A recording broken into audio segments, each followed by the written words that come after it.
serendipity comes down to three critical stages. Stage number one is the trigger, and the trigger can take any number of forms, from a casual conversation with a friend where something interesting comes up that triggers an interesting thought or an unexpected reaction. It could be a movie we're watching or a documentary, maybe a book that we're reading. Really, any form of stimuli that causes us to think differently or to react in an unusual way can be the trigger for serendipity. Now, that tends to lead to the connection. And the connection is when we take that trigger, that interesting bit of information, and we create a connection between it and something else in our lives, whether it's a challenge or a problem or something we're trying to overcome, or maybe it's something occurring in the lives of someone we know or someone we care about, where we suddenly realize this trigger might be relevant when it comes to solving this other problem or dealing with something in a new and creative way. So we take this new bit of information and we connect it to something that was previously considered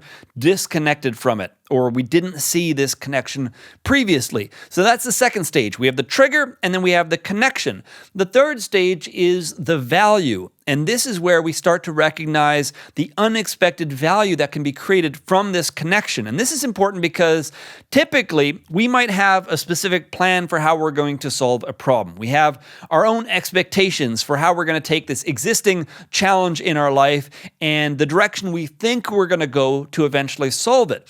But the value of serendipity is in noticing this trigger, creating the connection, and then here's the important bit, being open to unexpected or unusual solutions. In other words, to not just dismiss something that didn't align perfectly with our original plan. Now, when it comes to cultivating serendipity in our lives, much of this comes down to taking a more active role in one or more of these three stages. So for example, when it comes to triggers, well, we can set up the right conditions in our personal lives, in our work lives, and even in our social lives to allow triggers to more naturally bubble up to the surface. And when it comes to connections, we can set up the right conditions to make it easier for people to spot and connect triggers with other things that are going on in their life. And this can come down to the way that we work, the way that we interact with other people socially.